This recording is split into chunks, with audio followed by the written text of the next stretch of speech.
show reality. 500 on that, 2,000, 3,000. No matter your choice, the truth we will keep you stabbing. Where the crowd. CEO Ronald creating the difference. We're going to give everybody a few minutes to jump on, and then we will dive into this presentation on understanding bowling ball surface. Hopefully you guys will be able to join us. We're excited to be able to show you kind of some of the things we've been working on and kind of what's been happening with CTD. I see a couple of you already joined. I appreciate that. So we'll give it a few more minutes, get some people to go ahead and get on. And that way we'll be able to educate you guys a little bit about surface, and we'll go into a detailed discussion. You can always ask questions. I got my man Chris here. He's going to actually help me be able to answer questions that you guys ask them. And I'm going to kind of go through the presentation, and we will take questions along the way. We'll take questions at the end, and hopefully we'll be able to give you some information. So I'll go ahead and get started with the presentation so you guys can begin to see what we're talking about. So anyway, my name is Ronald Hickland Jr. I'm the CEO of Create the Difference. I got a degree in mechanical engineering from Purdue University. I'm a certified silver level coach. I've got a patent on a bowling ball restoration system. I actually have been working on bowling balls for the last 18 years. So I've been deep involved with bowling ball development. And I used to design bowling balls for 4 different brands. Was a head coach of the Virgin Islands Federation bowling team. And obviously I like to bowl myself. So that's a little bit about me. I always tell people trust but verify information that you hear from anyone, right? So that includes myself. You should always ask the question, do you have any data to support your answers? Because that's really, everybody's got lots of opinions, but really what it comes down to is, do you have any data to kind of back up your opinion? Because that will help to give you some credibility and make it more fact-based and less opinion-based. So the presentation has a lot of elements to it. I don't know how many we're going to get to cover, but we're going to at least try to cover as many possible. We'll start out with the 4 types of ball motion: continuous, traction, angular, and straight. We'll talk about the 4 factors of bowling ball performance: cover stock, surface, court, and layout. We'll discuss lane shine. What is it and what you can do about it? That's a real big one, obviously, in terms of understanding what that actually is and how to deal with it. Talk a little bit about sanding grit versus surface grit, because they're 2 different things. A little bit about the other competitive pads that are out there.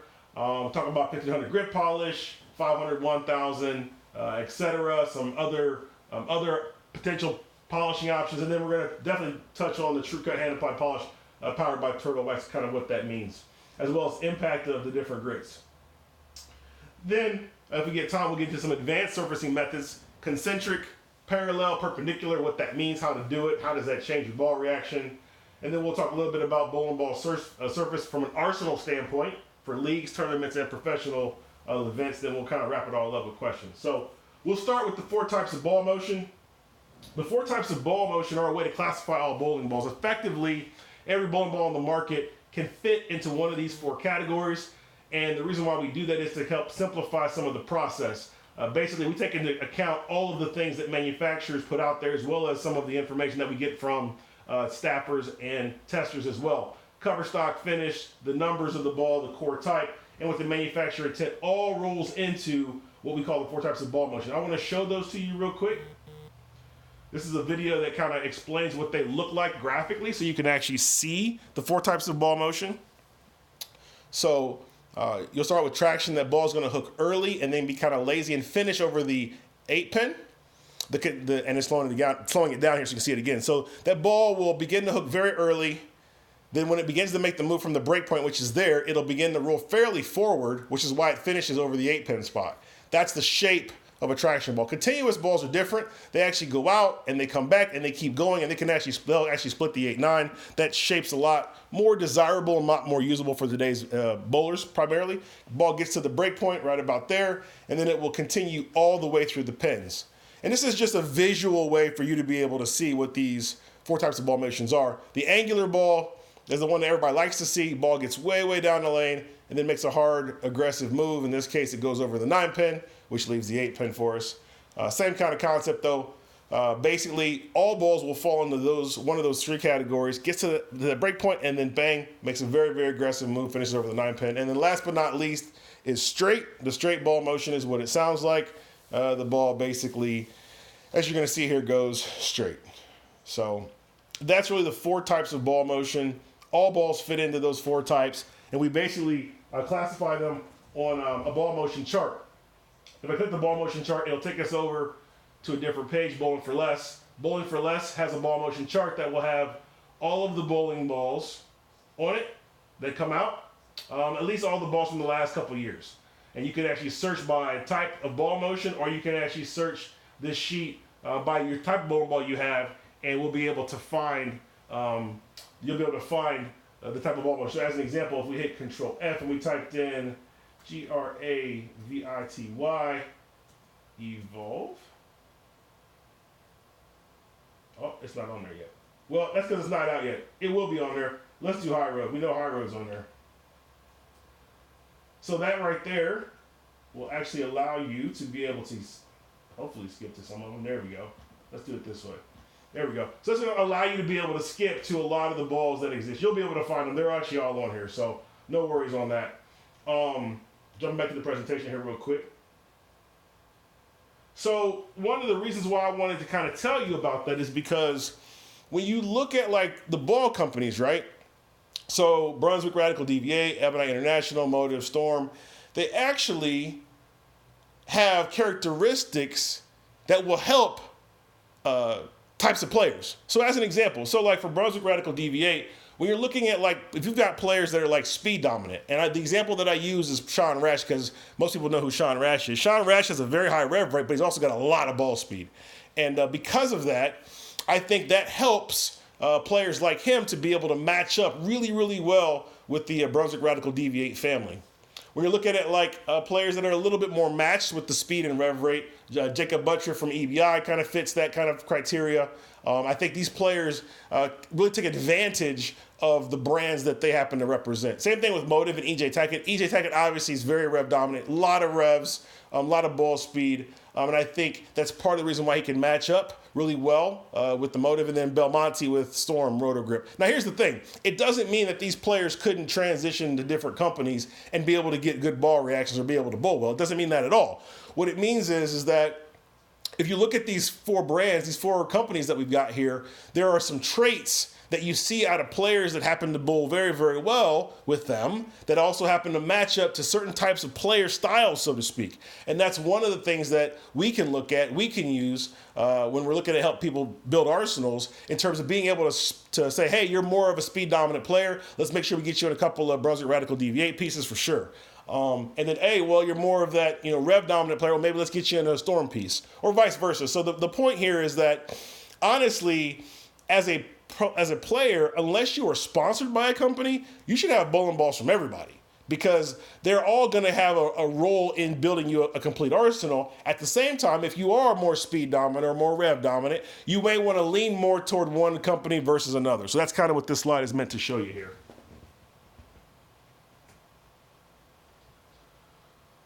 So basically, like I said, all the balls are classified into the 4 categories, and as a result of that, you can maximize your bag by having as many options and as many companies as possible, and then lean more toward the company that is more towards your style of play, in terms of giving yourself a couple of extra bowling balls from that company. That's kind of what that's meant to show you. You got any questions or anything? All right, cool. So now we're going to switch gears a little bit and talk about the 4 factors of ball performance. What's interesting about this is this is something that we spent a lot of time trying to work on to come up with some information that would be very helpful for you guys. So effectively, the 4 factors of ball performance are a way to classify the most important contributions to ball motion when talking about the bowling ball. So obviously, the things that matter to the bowling ball are the cover stock, the surface, the core, and then layout. And what we wanted to do is we said, well, how do we measure this? How do we, what is going to be our metric to set this up. So we said, well, let's go with total hook. So we said we're going to use inches, total hook, and we're going to be able to go through these 4 things and figure out how much each of them really matters. But we want to do it for like the average person, not necessarily the flat pattern or the super high professional bowler. We want to kind of do it for the average person, and we want to base it off of as much information as possible. So what we did was we said, okay, well, for cover stock, it's a little bit tricky, right? We know obviously that polyester versus reactive is going to be the most difference. That's going to give you the most difference in performance, a plastic ball and a reactive ball. So what we did was we did a special test where we actually were able to use the same core in both balls. We had the same layout in both balls, and we had the same finish. And we had them thrown by a robot in the same environment. So this is going to give us the maximum amount of difference between a polyester and a reactive ball. So I'm going to go ahead and show you what that looks like a little bit.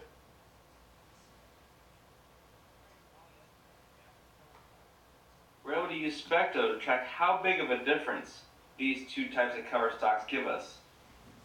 And these bowling balls are thrown at the same surface of 5,000 grit, have the same core, and the only difference is they have different cover stocks.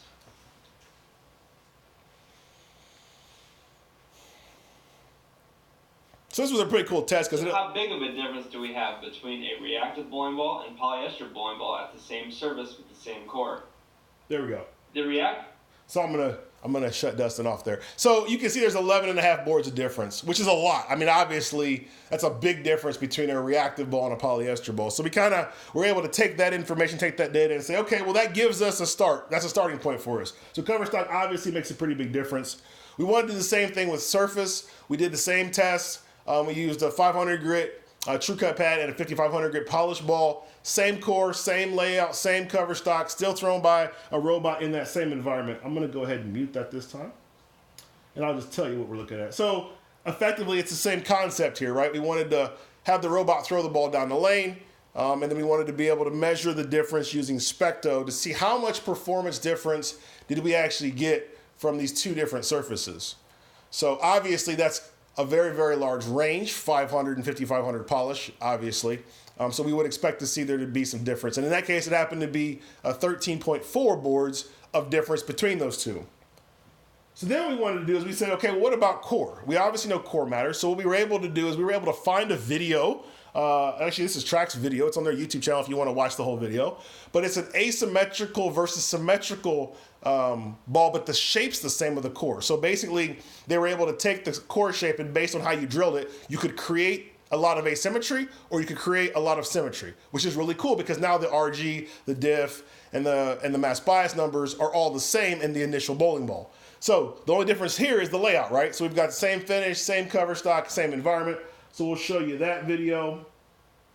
And I think it's important to note that we did this on purpose. We wanted to be able to grab different videos from what's out there, because that's more realistic than just us doing our little testing in a controlled environment. We wanted to be able to get as much information as possible. So this was just one of the tests. And that's really what I'm showing you, just one of the tests that we did for each of these factors to come up with these 4 factors of ball performance. So obviously there's some difference there. Now they look like they go through the pins the same, but there was about an 8 board difference in total hook there. That was primarily just because the bowler actually moved on the front side. Let me show that again real quick.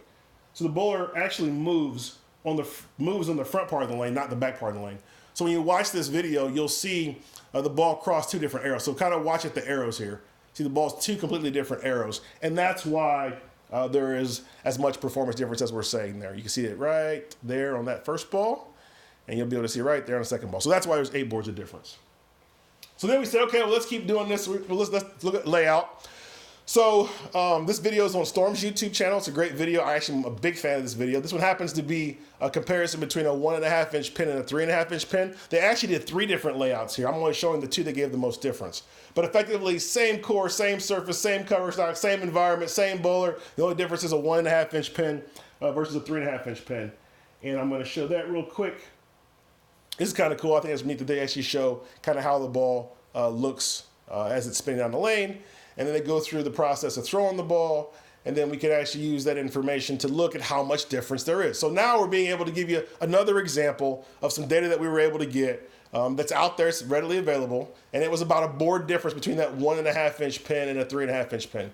And I know you say, oh, well, that happened to be a symmetric ball. What if you did an asymmetric ball? Believe me, there are tons and tons and tons of videos that we looked at. There are tons of examples of this. And we use this as just one way to describe how much difference we were able to get. So our metric being surface, our metric being inches, I wanted to bring this into play too. So this is from a 2008 study that the USBC did on what they decided to check and test when it came to ball motion. This is a ball motion study. So what they found, when it's all said and done, you can see from left to right, they have surface roughness RA, followed by on-lane coefficient of friction, surface roughness RS, followed by dry lane coefficient of friction, followed by oil absorption, and then RG. And really, really, really what that means is that when you look at the top three, of the top three, the first one and the third one are both surface related.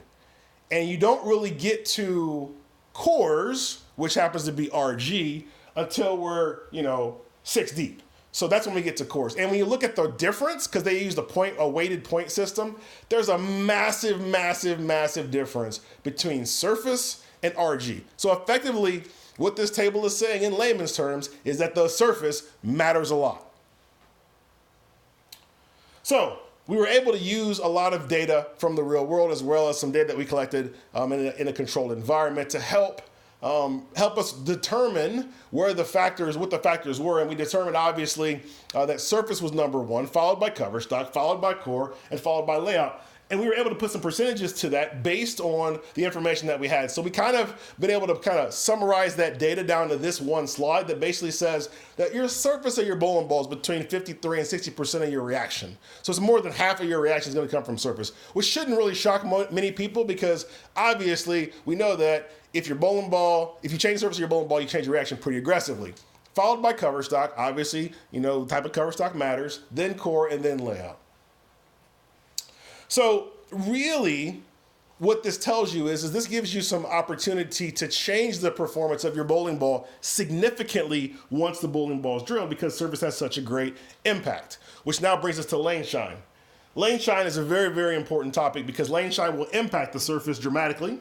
Effectively, what happens is most bowling balls will end up right around 4,800 when you measure them with the laser surface scanner. That's going to be where the ball is going to end up if you do not take care of the bowling ball. It's just going to kind of migrate to that 4,800 grit. Here are some examples of a fresh surface versus a lane shine surface. You can tell, obviously, the fresh surface looks, fresh, and the lane shine surface, the balls do look shinier. So that's, if you go look at your bowling bag right now, which is something that I probably would advise you maybe to take a look at doing, you may find that your bowling ball looks like the lane shine ball and not like the fresh surface ball. And that really matters a lot, because here's what's happening. Everybody assumes that the lane is creating the difference in the shine, but really it's all these other things. It's the ball wheel return. It's the carpet in the back. It's the underground return system. That's what's creating the performance difference in your bowling ball. That's what's shining your bowling ball up. And it's kind of neat, because if you look over here at this wheel right here, you can actually see this looks shiny. Right? So it almost looks shiny like your bowling ball, because that's one of the big things that is changing the surface of your bowling ball. And one of the cool things that we've learned is that your bowling ball only rolls in the track area, but yet when you go check the surface roughness is fairly even across the entire surface of the ball, which means that something else besides the lane is actually creating that lane shine difference. Lane shine matters a lot. We got some data here that kind of shows you start out at 2,000 grit, you end up at 4,700 in this case, and you're at about 6 boards difference. And this can happen in as little as 5 frames, and it can go as long as 6 or 8 games before that actually fully develops. But nonetheless, the point is, lane shine matters a lot. If you don't take care of your bowling ball, you're going to be able to have some issues. So we got a question. Let's see here. Aaron says, I'd love to see how RG impacts ball motion depending on how much surface area is in contact with the lane, i.e. high track roll versus one with less contact. Yeah, I mean, so, the RG does have an effect, but whatever effect it has, you can overcome it with a surface change. And that's kind of why we started focusing so much on surface, because you can really, really, really impact RG, or not RG, but impact ball roll with just a surface change. So this is kind of neat.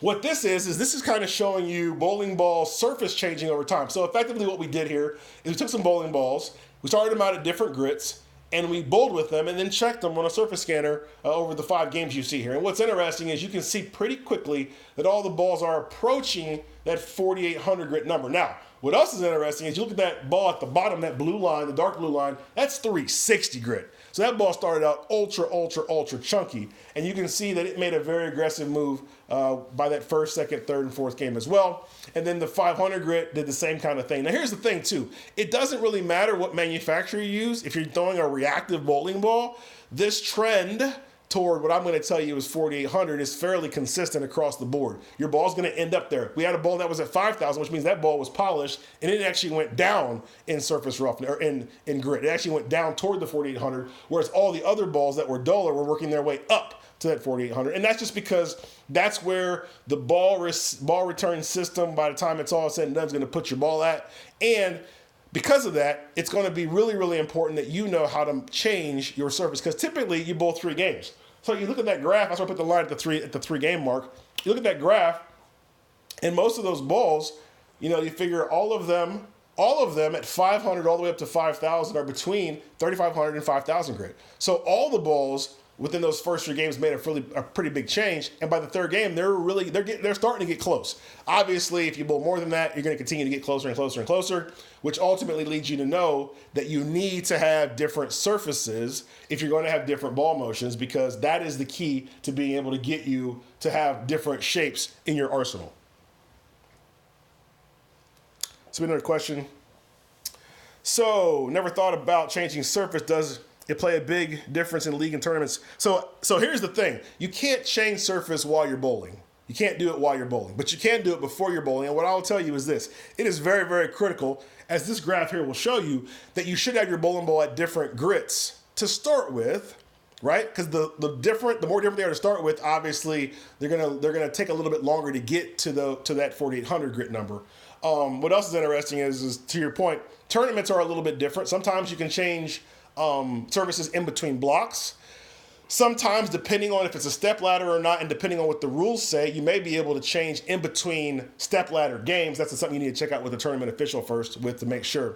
But nonetheless, it's important because a lot of times people go, hey, got my bowling ball, bowling with it, bowled good the first game, bowled okay second game, third game bowled terrible. Lanes transitioned, obviously, but did your surface change a whole lot? Because if it changed a whole lot, that may be part of the reason too. Good question. So another question, how significant is the difference between pearl and solid in a bowling ball?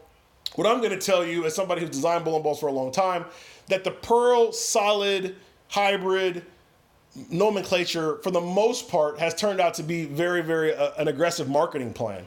There are pearl balls that are dull, and there are solid balls that are shiny. We have a video on our YouTube channel where we took a solid ball and we took a pearl ball and we finished them both at the same grit surfaced, dull, and the same polished surface, and threw them down the lane with the robot. And there was a virtually very little to no difference between those balls. So what I'll tell you is one of the things that you see when you see pearl balls and sanded balls and hybrid balls, they always tend to come at different surfaces. Nobody launches those balls at the same surface because obviously that's the variable that's going to create the most amount of difference, and that's what you should be most concerned with. So if you have a pearl ball and you want to sand it, that's completely fine. If you've got a sanded ball or a solid ball and you want to polish it, that's completely fine as well. So that 4,800 grit number, that's kind of unavoidable. I mean, balls are going to get there eventually. So the key is that you know that that's going to happen. And it doesn't matter what type of cover stock. I mean, obviously we're talking about reactive balls here, but I mean, a urethane ball will do it and a polyester ball will do it as well. But one of the things you can begin to do is make sure you keep the surface fresh on your bowling ball so that it maintains its ability to be different than all your other bowling balls. We're a big fan of using the True Cut pads because they will leave what's called sanding lines in the ball. You know, a lot of times if you look at your bowling ball, there's no sanding lines. Like you can't see where the ball was actually sanded. The lines are kind of gone. The manufacturing process kind of smooths all of them out, and there's nothing there.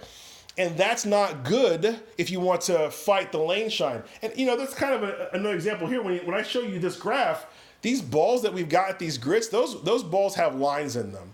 And because they have lines in them, they're going to be different. And that's also part of the reason why there is still more differences there.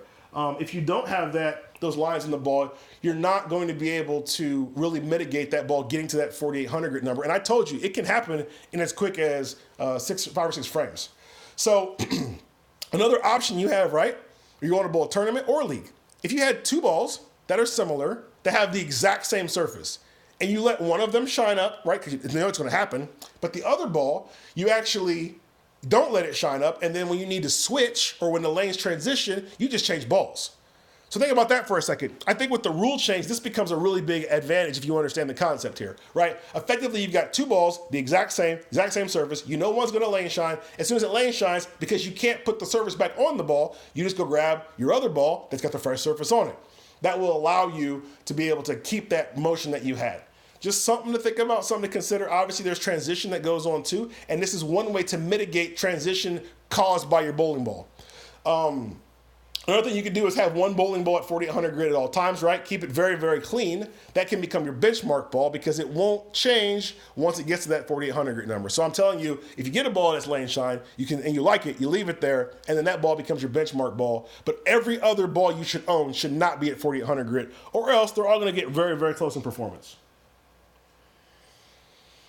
Another thing is if you experiment with some more aggressive grits, and you allow yourself to have different grits, that's going to allow you to have more variation in your arsenal. So now, let's say you've got 4 or 5 balls, and they're all different, they're all laid out different, and they're all drilled differently. Now, if you add this variable of surface into play, you can really increase the difference in those bowling balls. So I'll tell you, it's very, very important to remember, though, you want to have those lines in the ball, because if you can't see the lines in your ball, it's definitely going to change very, very quickly.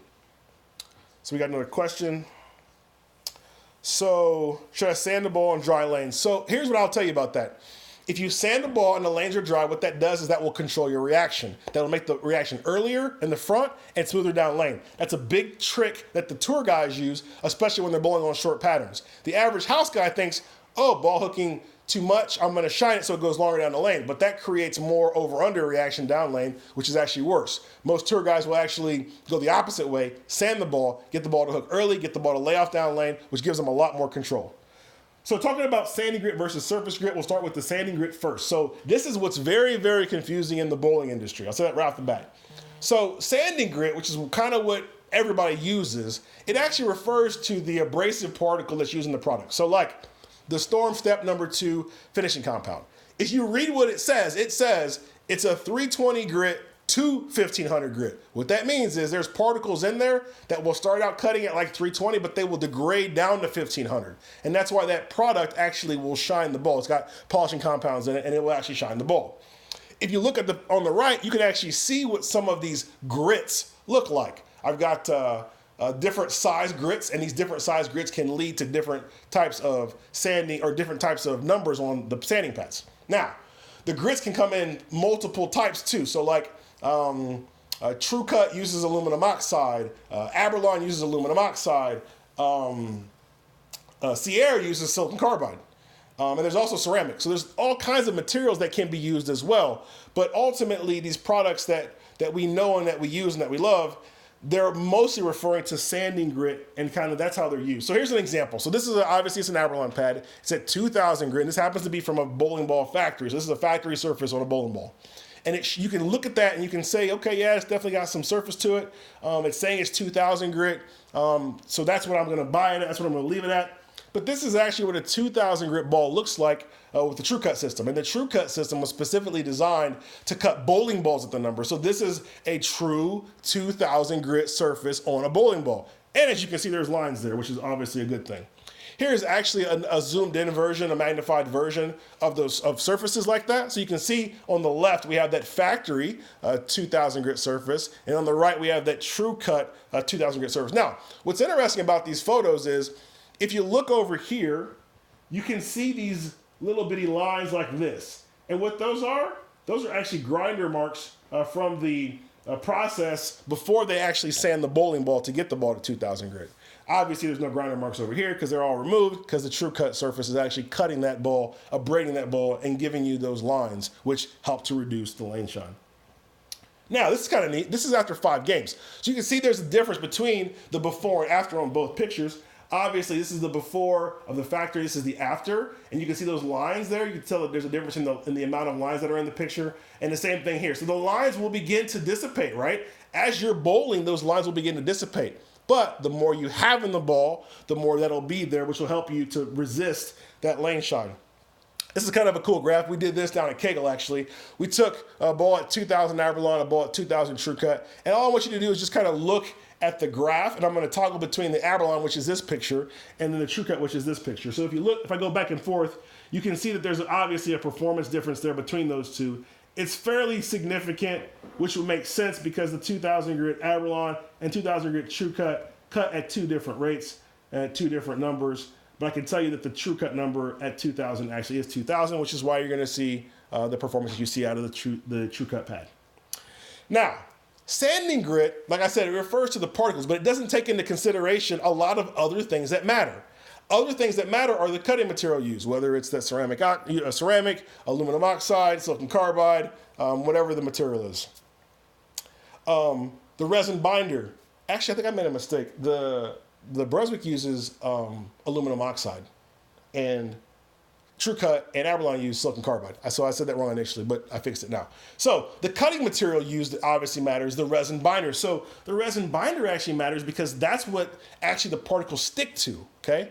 The backing, the material, the thickness, all of that matters, whether it's used wet, whether it's used dry. And the biggest thing that helps or changes or modifies or creates problems is the pad loading. And down here is a good example of what happens when the pad is loaded with material. We'll talk a little bit about that in detail because that matters a lot.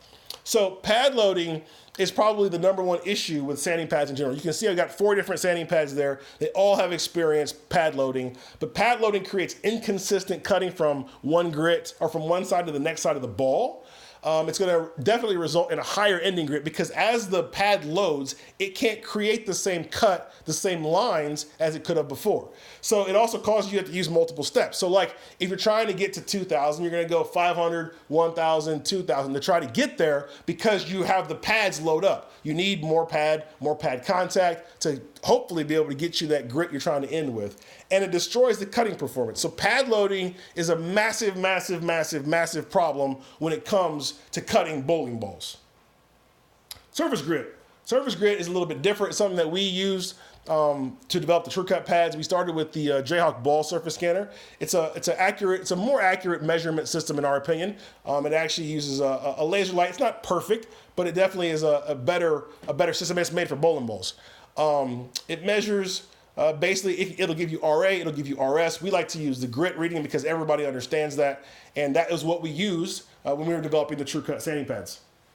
Here's what the actual scans are that we got from our pads when we were scanning them. So you can actually see there's at the bottom is kind of interesting that P5000D is actually used 2 different ways. You do it by hand, and it'll get you about a 4,000 grit finish. You do it with a ball spinner, and you can get a 5,000 grit finish. And like I said, silicon carbide is the material that's being used, the cutting material that's being used with the True Cut sanding pads, as opposed to the aluminum oxide, which is used by Sierra, and the silicon carbide is also used by Abralon. So that's just kind of a little bit of inside information there in terms of what the pads are and what they do. Effectively, what these pads are as a result of that is they're going to last 3 to 4 times longer. And the grit holds up a lot longer. And this is a good example of showing what happens when you do it by hand. When you actually have the pad load, one of the beautiful parts is you can actually bang the pad on something hard and get the dust to fall right out. That allows it to be easily removed, easily reused, and will allow it to keep the cut because the pad loading is the number one way to destroy the performance of a bowling ball. So that's right there's how that is. It also allows you to skip to the final grit. So like I'll tell you, if you have a 1,000, 2,000, or 500, 1,000, 2,000 finish, and you want to bring that back with True Cut, you can use the 2,000 grit only because the 2,000 grit is going to remove the 500 and 1,000 grit. Why? Because the amount of material that you're removing has to go somewhere. And these pads are made with a weave that has somewhere for the dust to go, which will allow it to remove those lower grits. So that's the real big difference here. These pads were specifically made to work on bowling balls. They cut true to the number that's on the pad. They cost less, and they're available in both 5 and 6 inches. That P5000D pad that I said is kind of unique. It actually will leave you a 4,000 grit finish by hand or a 5,000 grit finish on a machine, and it works on urethane because urethane is very hard to polish. What I'm going to do with this video here is I'm going to kind of speed through it a little bit. because I want to make sure that we're good on time. But effectively what I'm doing is I'm going to sand the bowling ball by hand, and I'm going to sand the bowling ball with the ball spinner, with a resurfacing machine, and we're going to check to see what the actual surfaces are on those bowling balls. So we're going to kind of speed through it there. I'm doing the ball by hand here. And it takes a few minutes. I got one ball on the ball spinner too, or one ball on the resurfacing machine too. So there we go. We're still checking. This video is available on my YouTube. We're wiping it off, and now we're going to check it. So this is the ball that we did by hand. So we're going to actually show you, we did a prior scan, and now we're going to do a follow-up scan. So the ball surface has changed. We're showing you that it's changed. We're going to zoom in on it so you can see it a little bit better. But the main thing here is we're going to show you what the surface scan is, because that's what really matters. So we're going to put it on the surface scanner here, and we're going to show you that the ball did get to the 4,000 grit number that we were talking about. So there it is. And now we're going to go over here to the other ball that's on the resurfacing machine. We're going to pull that ball off. We're going to put it on the ball spinner. You can see that ball obviously is shinier. Obviously it looks like it's a lot shinier piece. And this is using the same pad. So you basically just need a spinner, something that's going to be able to give you, you can use a resurfacing machine, but you can do it with the ball spinner too, to be able to get a dull ball to a shiny finish without using any polish. So we're going to get this ball on there, and we're going to check it real quick. And like I said, if you're interested, you can watch the whole video. I think it's like 7 minutes long. It's on YouTube as well. So that one is 5,300. So there you go. That's showing you a little bit about those two pads. So we got another question. So what type of surface do you see between 2,000 and 1,000? So we have a 1,500 grit. We have a 1,500 grit pad as well that we offer, Mark. So here is another comparison. So you can see the 500 grit pad and the P5000D pad. They look completely different because you have to have different pads to accommodate that loading. The 500 grit cut's very aggressive. It's got to have somewhere for the dust to go. It goes in between the weave of the pad. Well, at 5,000 grit, you don't have very much dust. You don't have very much loading. So you don't need that super big weave. You need a very, very, very tight weave. So that's kind of why the pads look different. And that's, like I said, these are specifically designed to cut bowling balls. And some people have said, well, I hear you get these pads over here. And are they similar to this pad? They're not. We have an exclusive on the grits that we developed with our partner. And there's nobody else in the world that has these types of pads. They just don't. These were specifically made for us, specifically made for bowling balls, and we have an exclusive on this process. So, we just kind of surface grit, talking about surface grit, why that matters so much. It's a big deal because a 2,000 grit pad will remove a 500 grit line. Now, here's where it gets interesting. Once you get to 3,000 grit, it will not remove anything lower than 1,500 grit. So if you have a 3,000 grit true cut pad, it's not going to remove 1,000 grit or 500 grit. It just won't. But if you have a 2,000 grit, it will remove 1,000 and it will remove 500 grit. Okay. Lane shine is going to be slowed down because the grit that's written on the pad is what's actually cutting the bowling ball, and we already showed you kind of the performance difference there. We like using surface grit because it's measurable, repeatable. You don't have to have a $2,000 laser surface scanner. All you have to have is a sanding pad, and it's going to be able to give you the grit that you're looking for based on what the pad says. We account for the materials that are being used. The pads are going to last longer, and TrueCut is the only pad that uses that technology to be able to get you the grit at hand. We also have a polish, TrueCut hand applied polish, which is kind of cool because it is a polish you can use by hand that does not require the use of a ball spinner to get the ball shiny. That was one of the big deals, one of the big issues we saw. Basically, you can only get to 4,000 by hand, but if I'm at a tournament or I'm at an event and there is no pro shop available, how do I shine my bowling ball up? Well, if you have our hand applied polish, you can use it by hand. There's no mess, there's no smearing of the material around. It actually is made to polish a bowling ball, and it's made to do it without hazing up. You just rub it in and the ball shines itself up. Obviously, the two different numbers there. One you get if you use it on a spinner, and one you get if you do it by hand. But that is what the hand applied polish powered by Turtle Wax is made. And that product was something that we went to Turtle Wax with and said we need to have a specific polish for bowling balls that does not clog pores, that gives you the ability to do it by hand. Because right now, there isn't really a good way to be able to shine your bowling ball by hand until we were able to develop this product with Turtle Wax.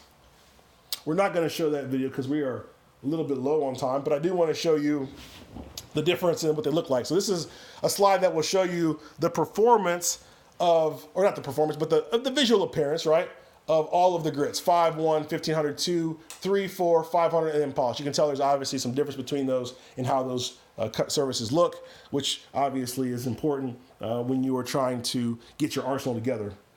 So we're not going to talk about how to restore it here. I'll actually be able to leave this video available, but we will talk briefly about 1500 grit. So 1500 grit polish actually scans at about 5,000. So because it scans, so the surface grit is actually 5,000, then the key is getting it back to 5,000, which we go through in the video. We show you the process on how to do that. You can use the polish to do that, obviously, right? Which we talked about. Or if you go through and you have a ball spinner, you can use the sanding pad to get you to that 5,000 grit number using P5000D. So bowling ball surface and the performance, obviously we talked about surface. It makes up roughly half the performance. It's the only part of the ball that touches the lane. It's the most effective way to change it. You can do it to your bowling balls, which is really, really important. And understanding that is very, very important to understand your ball motion. This is how to sand the bowling ball. So I am going to show this video real quick. I'm not going to play the sound. I'm just going to show you how we do it. Essentially, it's a two-step process. You're going to want to start on one side of the ball, and you're going to want to work your way around it. Then you'll want to flip the ball over and do the other side. That's the way to do it when you're at home. You don't have to have the Fresh and Clean. The Fresh and Clean just kind of helps to keep the dust down. So it's just a product that we like, we use, we sell it obviously, but you don't have to have that. But nonetheless, you definitely want to follow the process that I'm going to show you here to get the bowling ball dull. This is going to help keep the ball round. It's going to help keep the ball even. And you can see how I'm kind of going around the sides of the ball twice and then hitting the top of the ball. And the reason why I'm doing that is because you really can't put the same amount of pressure on the side of the ball as you can on the top of the ball. That's why I'm going around that twice and then hitting the top of the ball. And then I'll go around it, and then I'll end up flipping the ball over and doing the same thing on the other side. And that's the appropriate way to be able to sand your bowling ball, especially if you're at home or if you are at a tournament and you need to be able to change your surface. And a couple things to remember. If you're trying to change the surface of your bowling ball, it's easier if you're at a higher number working your way lower than if you're at a lower number working your way higher. So if you've got a bowling ball that's polished, it's easier just to go polish to the 5,000, the 4,000, 3,000, 2,000, 1,000, so on and so forth, than it is to go 500, 1,000, 1,500, 2,000. It's just a little bit easier to do. You can do it. It's just a little bit easier to go from polished state down. So the reason I'm telling you that is because ultimately, if you end up in a situation where you don't know what you're bowling on, you can bring your bowling ball shiny, and you can start sanding them and making them duller as needed. So wanted to talk a little bit about that. That's the process there on how to sand the bowling ball. Here's just a little graphical or a little visual representation of the lower versus the higher. So this is 500 grit sure cut. You can kind of see where it's hooking, and the 1,000 grit's going to go longer and not hook as much, which is important. The lower the number, the earlier the hook. The higher the number, the later the hook. And we use the traction and continuous and angular nomenclature to describe that. So the lower the number, the earlier the hook, more like a traction ball. The higher the number, the later the hook, more like an angular ball. So that's another way to describe it. This is using that robot. This is all in the same environment. And the best part about this is this is showing you completely different ball motions simply based on changing the surface. So just changing the surface matters a lot, and it will allow you to be able to change your ball motion a lot, especially if you're going to tournaments. This is something that you definitely should know a lot about. You got one more there, one more to go. So there's the 5,000 grit versus the polish, which is interesting because the polish actually changes the ball reaction more so than the 5,000 grit by itself. So something that so you can see there's the total hook that's given between those two. Obviously, it's a pretty big difference, and that matters a lot. So we'll switch gears here. We've got about 15 minutes left. We're talking a little bit about some advanced surfacing techniques. I will show this video. This is actually going to show you what happens when you sand the ball parallel with the track, perpendicular with the track, and then with the bow tie. And the key here is you have to sand the entire ball. USBC rules stipulate that the entire bowling ball has to be sanded evenly. Now, what it doesn't say is that it doesn't say that you can't end in a specific direction, but you have to do the entire bowling ball. So let me go ahead and show this video real quick.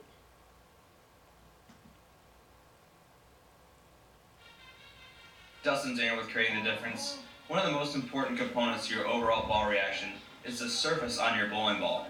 And one item many bowlers don't know about is that changing the standing direction relative to your track can really affect your ball motion. But before we get to that, let's talk about some basics. In bowling, there are 4 types of ball motion: angular, continuous, traction, and straight. Using these 4 types of ball motion, we can create an arsenal for any tournament or league. Now, when we talk about standing a bowling ball relative to the bowler's track, you may ask, what is the track? The track is the part of the bowling ball that actually touches the lane. Now let's talk about changing your ball reaction by changing the direction in which you are sanding the bowling ball relative to your track with the same sanding pad. Remember, when you are doing sanding on your bowling balls, you must sand the entire surface for it to be legal in USBC competition. Here you'll see a video showing a bowling ball being sanded parallel to the bowler's track. In this video, you'll see a bowling ball being sanded perpendicular to the bowler's track. Now I'll let Ron give you an in-depth explanation on sanding around the bow tie. This spot right here is where the track actually crosses. That's called the bow tie. There's one on the top of the ball, and there's one on the bottom of the ball. So now what we're going to do is we're going to start right here from the top, and we're going to surface the ball in a circular motion right from the top. And we're going to go flop, around and around and around in this fashion. Now let's take a look at some performance data from shots thrown with the same bowling ball, same sanding pad, but with different sanding directions. All these shots were thrown by a robot, tracked by Specto, and use the bowler variables as shown on screen. Now looking at an overlay of these 3 shots, we can see that there is a large difference when comparing the 3 methods of sanding the bowling balls. When sanding the bowling ball in circular motion around the bow tie, it gives us a ball motion similar to traction. When sanding the bowling ball perpendicular to the track, it gives us a motion similar to continuous. And finally, when sanding the bowling ball parallel to the track of the bowler, it gives us a ball motion similar to angular. Understanding how sanding direction can impact your ball motion can be the difference between good and great scores when you're bowling in league or in tournaments. If you have any questions or need more information, feel free to check us out at ctdbowling.com. Dustin Zaner with Creating the Difference. Have a great day. So that kind of gives you a perspective. Now, if you looked at those graphs, there's not a lot of change from the start to the finish, but there's a lot of change in between. So it changes how the ball hooks, right? Maybe not so much the total hook, the total amount, but it changes when and where it hooks. Just something to kind of think about if you are looking for some tweaks in your ball reaction. Here is a chart that we'll actually have available. It's actually available on our website. It just kind of shows you using different processes how to get different finishes. So we tell you if you have a ball spinner, if you do it by hand, if you do it dry by hand, if you have a surface factory, if you have a resurfacing machine, and how to resurface. So I'm not going to go into this. It's actually a lot of information, but all of this is available on our website. This is going to show you how to change the surface of the ball. Not going to jump into this one too deep, only I want to show you that if you look, you can tell there is a spot for the dust to be able to go into the pad. A little bit about arsenal building. A 5-ball arsenal, which is good for league, right? You should basically have the 4 different motions, right? The straight, traction, continuous, and angular, straight, traction, continuous, and angular. And then ball 5 should be your favorite ball motion, surface to a different grit. An example, if your favorite ball motion is continuous and you have one ball at 2,000, you should probably have a second ball at 3,000. Now what we're doing here for the league bowlers, we're trying to give him some different shapes right from the bat to be able to allow him to come to league and be able to have a chance to have 1 or 2 balls be able to work for him at all times. This is important, especially because if you bowl league at different houses, having those different types of shapes may be the key to being able to get you to bowl well at multiple houses as opposed to just bowling well at one house.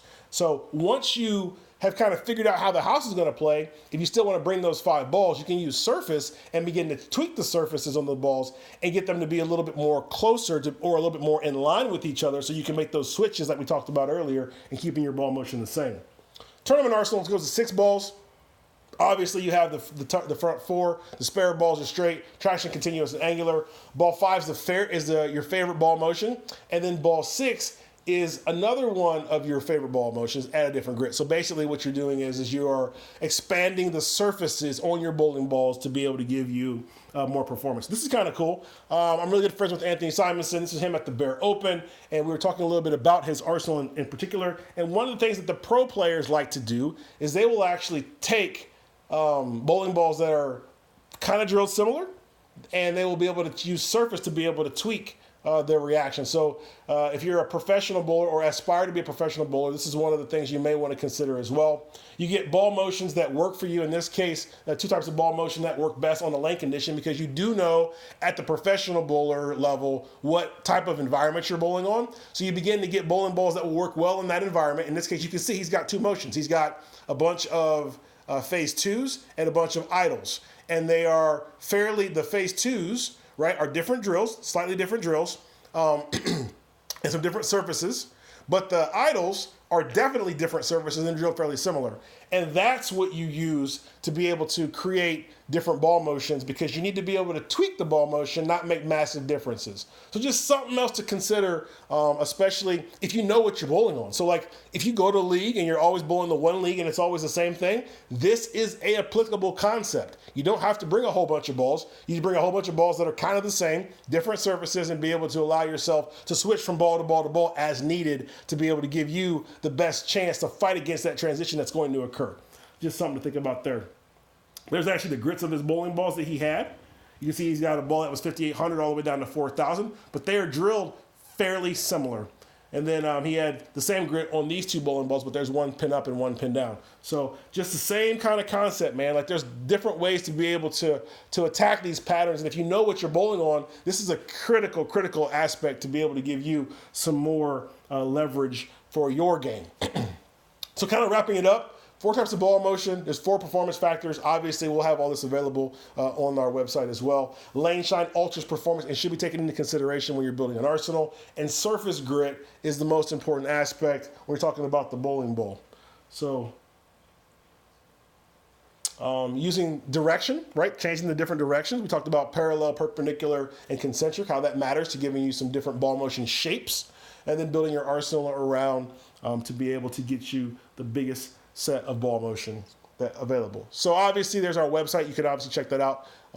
We have a free staff. So we have, we've got probably 2,500 people that are on staff with CTD. And what that really means is it's a free program. You get to get into our Facebook group. And in our Facebook group, we go through this type of stuff. We actually went through an expanded version of this presentation for the staff. So it's an opportunity for the staff to get some additional information. As we go to seminars, we went to 3 different seminars the last month with the different manufacturers. We give some information takeaways that we learned from those seminars. So it's not just information that comes from us, it's information that comes from industry experts and other manufacturers as well. But the whole concept of that group is to grow bowling, and we want to grow bowling through education, which is why we want to do things like this, and we want to be able to offer things like this for people to be able to get a little bit more inside information, to become a little bit better bowler, become a little bit more knowledgeable about the game, because as the rules change, the game becomes a little bit more complex, and the person who has the most information can begin to make a little bit smarter decisions to help them have a better score at the end of the day. So that's kind of the presentation. We got any more questions I need to answer? There are not really any questions that need to be answered. Let me see if there's anything else I can take care of. If you have some questions, go ahead and drop them in on the Facebook Live, and I'll try to get them answered as well. So Michael says, if servicing the same ball, one new, 1 year old, using the same pad, grit lines do not appear on the ball. Why would that be the case? I probably would make sure that ball is the 1 year old ball. Definitely has been resurfaced. And then I probably would make sure that it's been through the process with the clear as well, to be able to make sure it's all cleaned out and is effective. But you should be able to get sanding lines in any bowling ball. I got bowling balls that are 20 years old that we can get sanding lines in with no problem. So definitely should be able to get that addressed. So yeah, that's kind of the presentation. I just wanted to kind of thank you guys for being able to watch and hang out with us. And like I said, you can go to the website. If you go to the website, you look, there's 3 little bars. Click the 3 little bars. Drop-down menu pops up. You'll see national staff. You'll see regional staff. Regional staff is free. Click that link. jump in, join in. You can ask any question related to bowling in our group. And it's not just a sales pitch, not just about our products, it's about everybody's stuff, and it's about trying to grow bowling through education. So with that being said, I appreciate your patience. I appreciate you guys watching the video. Hopefully you liked it. If you like this, we'll do some more stuff like this in the future. So with that being said, I'm out of here. CEO Ronald from Create the Difference. Talk to you soon and have a great night.